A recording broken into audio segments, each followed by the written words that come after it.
नमस्कार दोस्तों, मैं हूं आद्या और स्वागत है आप सभी का सिविल्स डेली के daily current affair analysis programme में। तो चलिए बात करते हैं आज की खास खबरों की और देखेंगे कि क्या है उनमें इम्पोर्टेंट हमारे एग्जाम पर्सपेक्टिव। सबसे पहली जो न्यूज है हमारी वो है रिलेटेड टू एक्सरसाइज वायु शक्ति, जो कि पोस्टपोन कर दी गई है। इंडियन एयरफोर्स ने डिसाइड किया है कि एक्सरसाइज वायु शक्ति 2022 में जो होनी थी उसको पोस्टपोन कर दिया जाए। ठीक है, और उसी से रिलेटेड जो है ये आज की न्यूज है कि क्यों पोस्टपोन की गई, क्या वजह थी, कहाँ पर ये होनी थी, कहाँ स्केड्यूल किया गया था।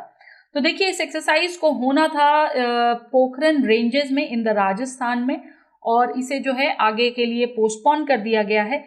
ये 3 सालों में एक बार होने वाली एक्सरसाइज है। वायु शक्ति एक्सरसाइज जो है ये 3 साल में एक बार होती है, जिनमें कि फाइटर्स, हेलीकॉप्टर्स, ठीक है, जो फोर्स इनेबलर्स हैं, सपोर्ट सिस्टम से, ये सभी लोग पार्टिसिपेट करते हैं। और जो मुख्य एम होता है या जो गोल होता है, the aim of the exercise is to detect and identify targets and neutralize them in day, dusk and night capability demonstrations। यानी कि टारगेट्स को डिटेक्ट किया जाए, उन्हें आइडेंटिफाई किया जाए, चाहे वो दिन में हो रहे हो, डस्क के टाइम पे हो रहे हो या फिर नाइट में हो रहे हो, और उनको जो है किस तरीके से नलिफाई किया जा रहा है, न्यूट्रलाइज किया जा रहा है, इसको डिमॉन्स्ट्रेट करने के लिए ये एक्सरसाइज की जाती है। इंडियन एयरफोर्स जो है वो अपने रीपावर कैपेबिलिटी को यहाँ पर शोकेस करता है, और जो उसके इंडिजीनियसली डेवलप्ड एयरक्राफ्ट हैं, इंडिजीनियसली डेवलप्ड एयरक्राफ्ट यानी जो भारत में ही बने हुए हैं, ठीक है, वो और उनके साथ साथ जो मिसाइल आर्सेनल्स हैं उनका शोकेस किया जाता है इस एक्सरसाइज के तहत। और फाइटर एयरक्राफ्ट में जो मुख्य एयरक्राफ्ट इंक्लूडेड होते हैं वो होते हैं Jaguar, Rafale, Sukhoi 30, MiG-29, light combat aircraft Tejas, MiG-21 Bison, Hawk 32, M200, ये सभी जितने भी हमारे एयरक्राफ्ट्स हैं, फाइटर एयरक्राफ्ट्स हैं, ये सभी इसमें जो है पार्टिसिपेट करते हैं। ठीक है, तो ये न्यूज़ थी हमारी कि चूंकि जो यूक्रेन में जो इशू चल रहा है उसको देखते हुए जो है इसे थोड़ा सा पोस्टपोन कर दिया गया है। ठीक है, और फ्रेश डेट्स जो हैं वो बता दी जाएंगी। अभी आज सच फ्रेश डेट्स जो है वो डिक्लेयर नहीं की गई है, लेकिन बता दी जाएगी। ठीक है, तो ये थी हमारी एक्सरसाइज वायु शक्ति, जिसके बारे में जानना जरूरी था। इसको देख लीजिएगा, इससे हो सकता है साइंस एंड टेक से क्वेश्चन आ जाए, और एक्सरसाइजेस से तो अक्सर क्वेश्चंस पूछे जाते हैं, तो वहां से भी, इसलिए जो इससे रिलेटेड इंफॉर्मेशन थी वो मैंने आपको बता दी, जितना जानना इसके लिए जरूरी है। आगे चल, अच्छा एक और चीज, हमारे वेरियस जो एक्सरसाइजेस होती हैं डिफेंस को लेकर के, ठीक है, बहुत सारी एक्सरसाइजेस होती हैं, उनका एक पूरा लिस्ट जो है मैंने आपको यहाँ पर दे दिया है। हमारी सिविल्स डेली की वेबसाइट का लिंक है जहाँ पर आपको वो सभी एक्सरसाइजेस की डिटेल्स मिलेंगी जो अब तक हुई हैं। तो आप इस लिंक को क्लिक करके वहां पर जाकर विजिट करके आप उनको ले सकते हैं। टेबुलर फॉर्म में पूरा डेटा आपके लिए अपलोडेड है सिविल्स डेली की वेबसाइट पर। ठीक है, चलिए आगे चलते हैं नेक्स्ट न्यूज पर। हमारी अगली न्यूज जो है वो टाइगर्स को रिलेटेड है। इंडियन एक्सप्रेस से हमारी टीम ने ये न्यूज आपके लिए लाई है। तो यहाँ बताया गया है कि how many tigers are too many की बात की गई है। सो बेसिकली ये एक प्रिलिमिनरी फाइंडिंग है एक स्टडी की, जो कि wild life institute of India ने के द्वारा जो है किया गया है। और वो स्टडी ये सजेस्ट करती है कि जो डेंसिटी है टाइगर्स की सुंदरबंस में, वो अब शायद वहां तक पहुंच गई है जहां की उसकी carrying capacity of the mangrove forest को लेकर के हम बात कर सकें, या जहां फ्रीक्वेंट डिस्पर्जल्स और surge in human wildlife conflict हो सके। ठीक है, तो ये न्यूज है जहां पर हम टाइगर डेंसिटी की बात करेंगे। इंपॉर्टेंट है काफी, टाइगर से क्वेश्चंस पहले भी आ चुके हैं, तो इसलिए भी ये इंपॉर्टेंट है। समझते हैं इस न्यूज को। देखिए, भारत में अगर हम टाइगर डेंसिटी की बात करते हैं तो तेराई और शिवालिक हिल्स जैसे जो हैबिटेट हैं, जैसे कि जिम कॉर्बेट टाइगर रिजर्व हो गया, जहां पर 10 से 16 टाइगर्स आपको सरवाइव करते हुए मिलेंगे 100 स्क्वायर किलोमीटर की रेंज में। ठीक है, इतना ही नहीं, ये जो आपकी पूरी 10 से 16 वाली थी, ये स्लाइड करके 7 से 11 पर आ गई है in the reserves of north central western Ghats, जैसे कि बंदीपुर जैसी जगह पर। ठीक है, और 6 से 10 टाइगर्स पर 100 स्क्वायर किलोमीटर कहां पर है? ड्राई डेसिडियस फॉरेस्ट में, जैसे कि कान्हा हो गया, ठीक है, सेंट्रल इंडिया वाला रीजन जो है। अब कोरिलेशन की अगर हम बात करें प्रे अवेलेबिलिटी और टाइगर डेंसिटी को लेकर के, तो देखा जाएगा कि वो फेयरली स्टैब्लिश्ड है, ठीक है। Also there is even a simple linear regression that is explaining the relationship in 2018 all India tiger report, जो कि ये बताता है कि carrying capacity in the Sundarbans जो है वो at around 4 tiger per square kilometre की है, ठीक है। एक इंडो बांग्ला जॉइंट स्टडी हुई थी 2015 में लगभग, जिसमें कि टाइगर डेंसिटी जो है वो पेग्ड की गई थी एट 2.85 पर 100 स्क्वायर किलोमीटर की।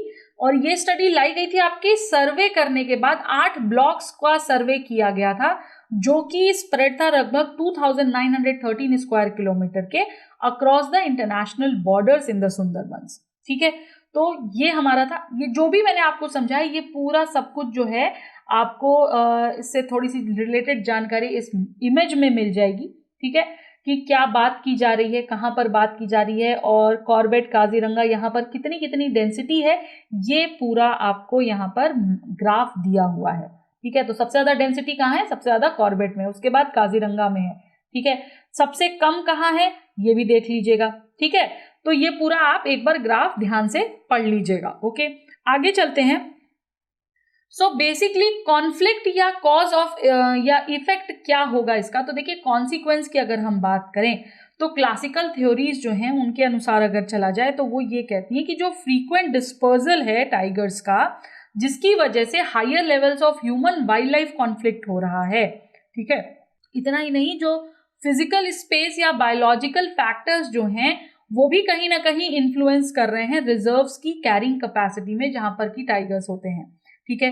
अब मुद्दा उठता है कि भाई what also plays a crucial role यहाँ पर, वो ये है कि डिस्पर्जल ऑफ वाइल्ड लाइफ जो हो रहा है that is tolerated by people from the locals who live around them, से लेकर जो लोग पॉलिसी मेकिंग कर रहे हैं, मैनेजमेंट स्ट्रैटेजीज बना रहे हैं सेंटर में, उन तक के लिए। कई बार ये भी देखा जाता है कि डिफरेंट लैंड यूज की वजह से या उनके ओवरलैप की वजह से एक अच्छे खासे नंबर ऑफ पीपल जो हैं, लोग जो हैं, वो डिपेंड करने लगते हैं फॉरेस्ट रिसोर्सेज पर अपनी लाइवलीहुड के लिए, ठीक है। तो ये सारी जो डिपेंडेंस हो गई है ह्यूमन की ऑन द फॉरेस्ट, वो कहीं ना कहीं कॉन्फ्लिक्ट कॉज कर रही है। अब मुद्दा उठता है कि भाई टाइगर कॉरिडोर सॉल्यूशन क्यों नहीं हो सकते, ठीक है। तो देखिए अगर हम देखें तो 2 वाइटल हैं ये सारी चीजें for genes to travel and avoid a pollution bottleneck, लेकिन वाइल्ड लाइफ कॉरिडोर्स की अगर हम बात करें तो उन्हें वन स्टॉप सोल्यूशन नहीं माना जा सकता है। सबसे पहले देखिए जितने भी डिस्पर्सिंग टाइगर्स हैं, ठीक है, काफी चांसेस है कि वो उन कॉरिडोर्स में दिखें जहां पर कि इनको टाइगर कॉरिडोर्स की अगर हम बात करें तो बहुत सारी टेरिटरीज हैं उनके आसपास जहां पर टाइगर्स जो हैं वो खुली जगहों पर पाए जाते हैं, ठीक है। और in fact not all dispersing tigers will chance upon those corridors, ठीक है, सभी को नहीं मिलेंगे चांसेस, कुछ ही आएंगे वहां पर। इनफैक्ट जो लकी फ्यू हैं वो देख सकते हैं कि किस तरीके से ये रूट्स में या जो फॉरेस्ट एजेस है वहां पर ये टाइगर्स वॉन्डर करते रहते हैं। और सबसे वर्स्ट चीज की अगर हम बात करें तो जो ये कॉरिडोर्स हैं they may lead to viable forest in reserves, जैसे कि सुंदरबंस हो गए bounded by sea and villages हो गया, ठीक है। सुंदरबन का अगर आप देखोगे तो एक तरफ सी से है और दूसरी तरफ विलेज द्वारा बाउंड की गई है, तो वहां पर अगर ये दिखे तो वो गड़बड़ हो सकता है, क्योंकि वहां पर again human wildlife conflict का मुद्दा उठ करके आएगा ही आएगा, ठीक है। नेक्स्ट न्यूज हमारी है दोस्तों FATF से रिलेटेड। क्या हुआ है यहाँ पर? हुआ ये है कि पाकिस्तान को जो है FATF ने अभी भी ग्रे लिस्ट पर ही रखा है। जो ग्लोबल मनी लॉन्ड्रिंग और टेररिस्ट फाइनेंसिंग के वॉचडॉग माने जाते हैं FATF, उन्होंने पाकिस्तान को वहां पर हो रहे आतंकवाद, टेररिज्म, फाइनेंसिंग को देखते हुए पाकिस्तान को अभी भी ग्रे लिस्ट के तहत ही रखा है। समझेंगे हम अभी कि ग्रे लिस्ट, ब्लैक लिस्ट क्या होती है, लेकिन उससे पहले जानते हैं कि FATF क्या होता है। तो देखिए FATF एक इंटर गवर्नमेंटल ऑर्गेनाइजेशन है जिसकी फाउंडेशन हुई थी 1989 में, और ये इनिशिएटिव था किसका, G7 नेशंस का, जो G7 कंट्रीज हैं उनका ये एक इनिशिएटिव था जिसके तहत ये पॉलिसीज बनाने वाले थे, वो पॉलिसीज जो कि मनी लॉन्ड्रिंग के अगेंस्ट एप्लीकेबल होंगी। ठीक है, कौन सी पॉलिसीज बनाने वाले थे, ऐसी पॉलिसीज बनाने वाले थे जो कि मनी लॉन्ड्रिंग को कॉम्बैट करने के लिए काम करेंगी। FATF के सेक्रेटेरिएट की अगर हम बात करें तो वो है OECD हेडक्वार्टर्स में, जो कि है पेरिस में लोकेटेड। ठीक है, कहाँ पर है, पेरिस में लोकेटेड है। ये 3 प्लेनरी मीटिंग्स करते हैं in course of each of its 12 month rotating presidencies, यानी हर 12 मंथ पे इनकी प्रेसिडेंसीज रोटेट करती रहती हैं और ये 3 प्लेनरी मीटिंग्स करते हैं। 2019 तक अगर हम बात करें तो FATF के अंदर 37 मेंबर जुरिस्डिक्शंस हैं। कितने हैं, 37 है। अब मुद्दा आता है कि भाई पाकिस्तान का या इंडिया का। ठीक है, तो पहले हम इंडिया से रिलेटेड FATF को समझेंगे। इंडिया एक ऑब्जर्वर बना FATF का इन 2006। ठीक है, और तब से it had been working towards full fledged membership. June 25, 2010 में India was taken as in 34th country to be a full fledged member of FATF। 2010 में FATF का वो मेंबर भी हो गया। अब एक यूरेशियन ग्रुप है, EAG जिसको कहा जाता है। यूरेशियन ग्रुप जो है ये रीजनल बॉडी है जिसके अंदर 9 देश आते हैं, और वो 9 देश कौन कौन से हैं, India, Russia, China, Kazakhstan, Kyrgyzstan, Tajikistan, Turkmenistan, Uzbekistan और बेलारूस। ये 9 देश जो हैं ये यूरेशियन ग्रुप के तहत आते हैं। अब हम देखें कि भाई रोल क्या होगा FATF का, तो देखिए मैंने बिल्कुल स्टार्टिंग वाली न्यूज में ही आपको बताया था कि भाई FATF को वॉचडॉग माना जाता है टेरर फाइनेंसिंग का। ठीक है, तो देखिए जब हम वॉचडॉग की बात करते हैं तो जो राइज है ग्लोबल इकोनॉमी का और इंटरनेशनल ट्रेड को लेते हुए वो कहीं ना कहीं ये कह सकते हैं कि वो कहीं ना कहीं किसे जन्म दे रहे हैं, वो फाइनेंशियल क्राइम्स को न्योता दे रहे हैं। ठीक है, वो फाइनेंशियल क्राइम्स जो कि मनी लॉन्ड्रिंग के केस के अंडर आते हैं। और FATF बेसिकली जो है रिकमेंडेशन देता है कि किस तरीके से हम इस फाइनेंसिंग को, इस फाइनेंशियल क्राइम को या मनी लॉन्ड्रिंग को रोक सकते हैं, कर्ब कर सकते हैं। और इसके लिए वो रिव्यू करता है मेंबर की पॉलिसीज को, प्रोड्यूसर्स को, और ये भी इसके साथ साथ जो है वो ये भी ध्यान रखता है कि किस तरीके से जो एंटी मनी लॉन्ड्रिंग रेगुलेशंस हैं उनको बढ़ावा दिया जा सके और उनको रेगुलेट किया जा सके वर्ल्ड वाइड, जिससे कि इंटरनेशनल लेवल पर होने वाली जो फाइनेंशियल क्राइम्स हैं या जो मनी लॉन्ड्रिंग का केस है वो रुक सके। ठीक है, ये तो थी भारत और दुनियादारी से रिलेटेड FATF के बारे में। अब हमारा जो मोस्ट इंपॉर्टेंट है वो ये कि पाकिस्तान की हिस्ट्री जो कि FATF के साथ है उसको जान लेते हैं। तो देखिए 2008 में पाकिस्तान को क्लासिफाई किया गया था as a high risk and non cooperative in the AML-CFT legislation, जिसके तहत पाकिस्तान को ग्रे लिस्ट में रखा गया। ठीक है, फिर 2009 में पाकिस्तान को ग्रे लिस्ट से हटा दिया गया।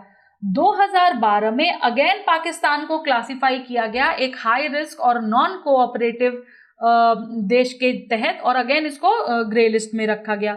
2013 में पाकिस्तान ग्रे लिस्ट में ही रहा अंटिल इट्स नेक्स्ट इवैल्यूएशन। 2014 में पाकिस्तान वापस से ग्रे लिस्ट पे रहा। 2015 में पाकिस्तान को फिर वापस लिया गया ग्रे लिस्ट से आफ्टर FATF ने इसे आइडेंटिफाई किया कि जो यहाँ पर प्रोग्रेसेस हैं वो इम्प्रूव होती दिख रही हैं। 2018 में वापस से पाकिस्तान को ग्रे लिस्ट में डाल दिया गया for its failure to address significant deficiencies. और इतना ही नहीं, उसके बाद से लेकर अभी तक पाकिस्तान हर साल कहीं ना कहीं जो टारगेट्स हैं उनको कंप्लीट नहीं कर पा रहा है। ठीक है, और इसीलिए वो ग्रे लिस्ट में ही है। चलिए आइए समझते हैं और इसको। सबसे पहले तो भाई ब्लैक लिस्ट और ग्रे लिस्ट क्या है। देखिए ब्लैक लिस्ट की जब हम बात करेंगे तो ब्लैक लिस्ट उसे सीधा एक चीज समझना है, कॉल फॉर एक्शन। ठीक है, और ये कॉमन शॉर्ट हैंड डिस्क्रिप्शन है FATF की उन देशों की लिस्ट का जिन्हें की FATF नॉन कोऑपरेटिव कंट्रीज या नॉन कोऑपरेटिव टेरिटरीज मानता है।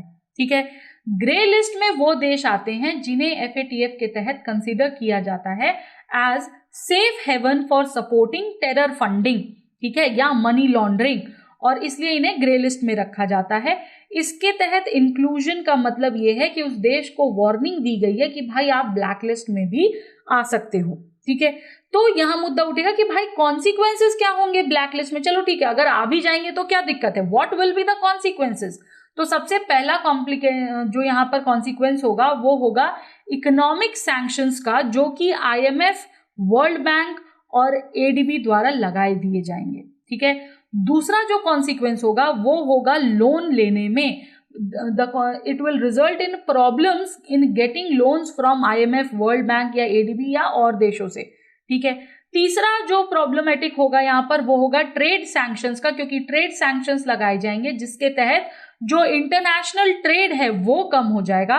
और चौथा रिजल्ट होगा इसका इंटरनेशनली बॉयकॉट का, यानी आपको विश्व लेवल पर, इंटरनेशनल लेवल पर, ग्लोबल लेवल पर बॉयकॉट कर दिया जाएगा।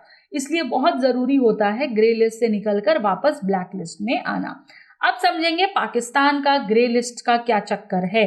तो देखो, जो पाकिस्तान है बेसिकली वो कंटिन्यू कर रहा है ग्रे लिस्ट में ही FATF की बहुत लंबे टाइम से। ठीक है, और अर्लियर अगर देखा जाए तो उसके डेडलाइन दी गई थी जून तक की कि भाई आपको 27 पॉइंट एक्शन प्लान को कंप्लायंट करना है। और ये जो 27 पॉइंट एक्शन प्लान है ये against funding, terror funding networks के हैं।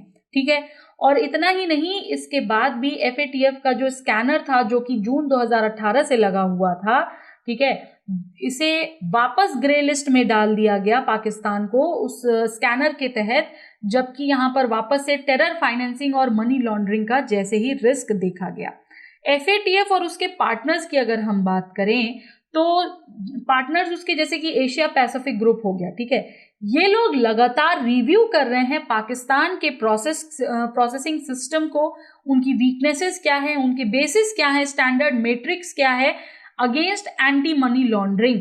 ठीक है, और कोशिश की जा रही है कि जो फाइनेंसिंग टेरर है या टेरर फाइनेंसिंग या टेररिज्म की जो बात है उसको कैसे कॉम्बैट किया जाए। ठीक है, तो ये तो हमें क्लियर हो गया कि भाई क्यों आता है वो। अब चलते हैं अगली न्यूज पर। अगली न्यूज है हमारी on the democracies on the slide. देखो, ये जो न्यूज है ये आज के एक्सप्लेनर में थी। हुआ क्या, मैं आपको लॉन्ग स्टोरी शॉर्ट में बताती हूँ। स्वीडन बेस्ड इंस्टीट्यूट है जिसका ये कहना है कि भारत जो है, India is no longer on electoral democracy, और इन्होंने इंडिया को क्लासिफाई किया है एज इलेक्टोरल ऑटोक्रेसी, यानी कि इंडिया इलेक्टोरल डेमोक्रेसी से निकलकर इलेक्टोरल ऑटोक्रेसी में जा रहा है। और अगर मैं आपको बता दूं, आपको याद होगा अगर आपने लक्ष्मीकांत पढ़ी होगी तो, कि भारत दुनिया का सबसे बड़ा डेमोक्रेटिक देश माना जाता है, राइट। तो ये एक शिफ्ट होता दिख रहा है डेमोक्रेसी से ऑटोक्रेसी पर। क्या है, चलिए इस न्यूज को समझते हैं। सबसे पहले ये रिपोर्ट क्या कहती है और इसकी टाइटल क्या थी। तो इसकी टाइटल थी डेमोक्रेसी रिपोर्ट 2022 ऑटोक्रेटिसाइजेशन चेंजिंग नेचर।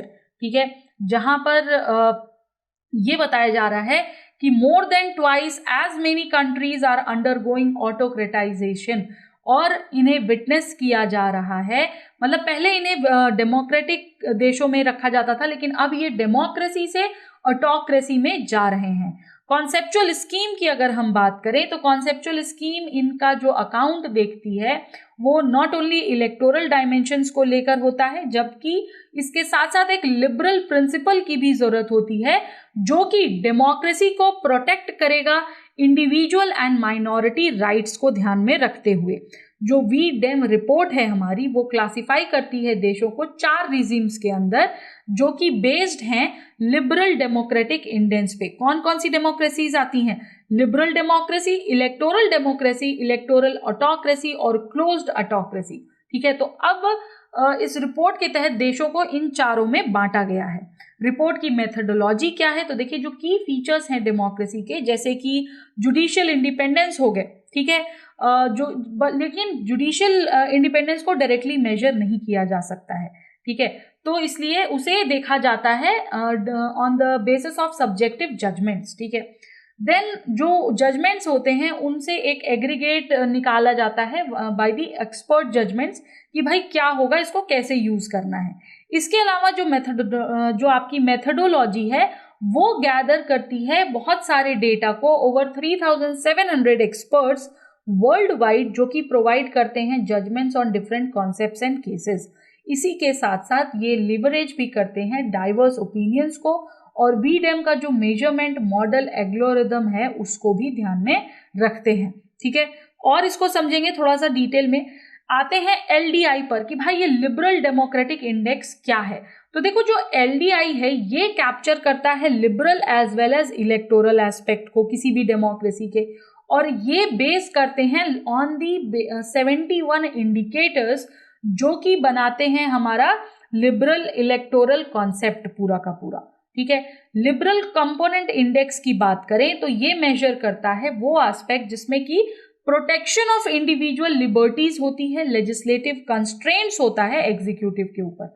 हालांकि यहीं अगर हम इलेक्टोरल डेमोक्रेसी इंडेक्स की बात करेंगे तो ये कंसिडर करता है उन इंडिकेटर्स को जो कि गारंटी करते हैं फ्री और फेयर इलेक्शंस को। ठीक है, और इसी के साथ साथ वहां पर फ्रीडम ऑफ एक्सप्रेशन भी होता है, फ्रीडम ऑफ एसोसिएशन भी होता है। और इसके एडिशन में अगर हम एलडीआई को देखें तो 3 और कॉन्सेप्ट्स आते हैं। एक होता है हमारा इगैलिटेरियन कंपोनेंट इंडेक्स।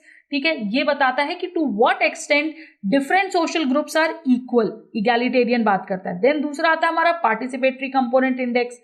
ये देखता है कि हेल्थ ऑफ सिटीजन ग्रुप्स हो गए, सिविल सोसाइटी ऑर्गेनाइजेशंस हो गई, इनको कैसे मैनेज करना है। और तीसरा आता है डेलिबरेटिव कंपोनेंट इंडेक्स को, जो कि पॉलिटिकल डिसीजंस को देखते हुए ये देखता है कि पब्लिक रीजनिंग फोकस कहाँ कर रही है, कॉमन गुड पर है या नहीं है, उनके इमोशनल अपील्स कैसी हैं, सॉलिडारिटी अटैचमेंट्स कैसे हो रहे हैं, और कोएर्जन्स क्या क्या आ रहे हैं। तो ये हमारे मेन कंपोनेंट्स थे एलडीआई के, जो कि वो यूज करता है।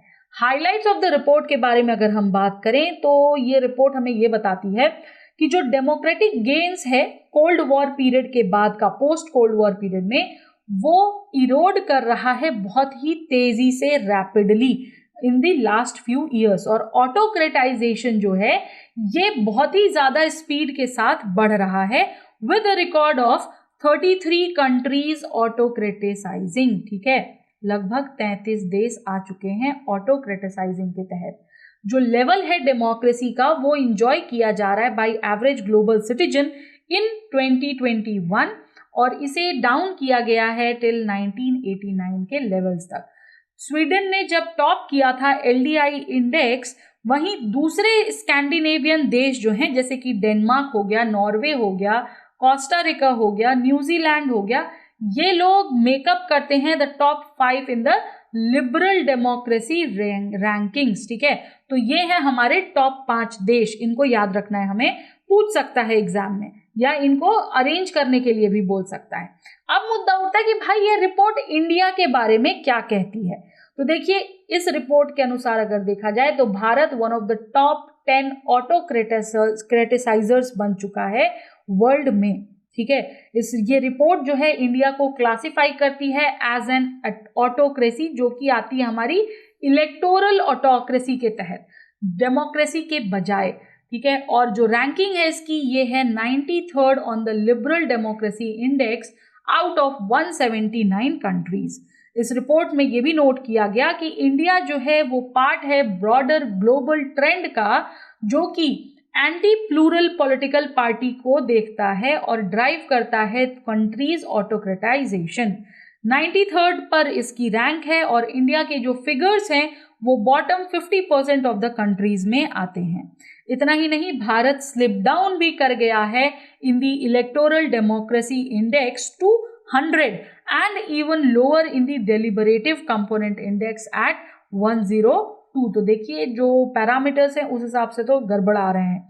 साउथ एशिया में भारत की रैंक श्रीलंका से भी नीचे, Sri Lanka is at 88, Nepal is at 71, Bhutan is at 65 and above Pakistan के ऊपर है। थैंकफुली पाकिस्तान की जो रैंक है वो है 117, बट स्टिल श्रीलंका नेपाल भूटान से नीचे है एशियन देशों में। एक बहुत इंपॉर्टेंट चीज यहाँ पर नोट कर लीजिएगा, और अगर इससे रिलेटेड आंसर प्रिपेयर करें तो उसको डाल भी दीजिएगा, कि जो वेस्ट है बेसिकली, ठीक है, वो इस हर नूक को, हर कॉर्नर को यूज कर रहा है to bully India in all walks of life, ठीक है। और ये रिपोर्ट इसका एक बहुत बड़ा एविडेंस है। ये इंडिया को न सिर्फ ऑटोक्रेटिक दिखाता है, हालांकि ये पाकिस्तान जो जहां पर कि सिर्फ नाम की डेमोक्रेसी है, जहां पर डेमोक्रेसी को जोक समझा जाता है, कहीं ना कहीं उसके बराबर लाकर खड़ा कर रहा है, ठीक है। और ऐसी रिपोर्ट्स की जो क्रेडिबिलिटी होती हैं वो डेफिनेटली क्वेश्चनेबल हो जाती हैं, लेकिन एज एन एस्पिरेंट हमें ये देखना है कि भाई इस रिपोर्ट का कॉग्निसेंस क्या होगा, ठीक है। तो ये चीज ध्यान में रखनी है हमें। और degree of change on the indicators of LDI जो है वो यहाँ इस इमेज में दिए हुए हैं, इसको एक बार देख लीजिएगा जरूर से, ठीक है। ये है हमारे दोस्तों आज के क्वेश्चंस ऑफ द डे। पहला क्वेश्चन आपका एमसीक्यू है और आज मैंने आपको 2 मेंस के क्वेश्चंस दिए हैं, ठीक है। प्लीज कोशिश करिएगा। पहला जो हमारा क्वेश्चन है वो ये पूछ रहा है कि discuss and identify the concerns raised by the democracy report 2022। जो हमारी डेमोक्रेसी रिपोर्ट है जो मैंने आपको अभी समझाई है 2022 की, उनमें कौन कौन से कंसर्न्स हैं, क्या क्या कंसर्न्स हैं, उनको आपको आइडेंटिफाई करके डिस्कस करना है। और दूसरा क्वेश्चन जो है हमारा वो है कि क्या भारत के पास इनफ मेडिकल कॉलेजेस नहीं है, और identify the main reasons behind students going abroad for medical studies. अगर आपने ये दोनों न्यूज ढंग से पढ़ी होगी तो आप बिल्कुल बेशक से एबल होगे इसका आंसर लिखने को। फटाफट से अपना वीडियो पॉज करिए और कमेंट सेक्शन में जाके इसका आंसर लिख के जरूर बताइएगा। दोनों ही one of the most probable question है मेंस की दृष्टि से, ठीक है। और एमसीक्यू को भी सॉल्व करके हमें आंसर जरूर बताइएगा, ठीक है। तो दोस्तों ये थी हमारी आज की न्यूज। इसके अलावा मैं आपको बता दूं हमारे इनिशिएटिव निकालो प्रीलिम्स के बारे में आप हमारी वेबसाइट पर भी विजिट करके देख सकते हैं। वहां भी आपको निकालो प्रीलिम्स का मिल जाएगा, ठीक है। वहां पर से भी आप पढ़ सकते हैं। और हम आपके लिए जो लेक्चर्स लेकर आ रहे हैं निकालो प्रीलिम्स पे, हमारा मुद्दा ही है उसे प्रीलिम्स को टारगेट करना, ठीक है। तो ये एक हमारा इनिशिएटिव है आपकी तैयारी को और मजबूत बनाने के लिए। तो बने रहिए हमारे साथ और पढ़ते रहिए। इसी तरीके से अपने जो करंट अफेयर्स हैं, एडिटोरियल एनालिसिस हैं, वो सारी चीज़ें कंप्लीट करते रहिए, क्योंकि अब टिकटॉक शुरू हो चुका है और हम नहीं चाहते कि आपका 1 सेकेंड भी वेस्ट जाए, ठीक है दोस्तों। तो फटाफट से अपने आंसर्स हमें भेजिए और कोशिश करिए कि जो आपसे पूछा जा रहा है उसको पढ़कर समझकर आंसर देने की तैयारी में लगे रहें, ठीक है। इसी के साथ आज के लिए इतना ही दोस्तों। नेक्स्ट सेशन में हम फिर मिलेंगे, तब तक के लिए नमस्कार, धन्यवाद, जय हिंद, जय Bharat, and yes, do not forget to like, subscribe and comment and also give your feedback. Thank you so much. Subscribe to our YouTube channel and press the bell icon on the YouTube app and never miss another update from Civils Daily.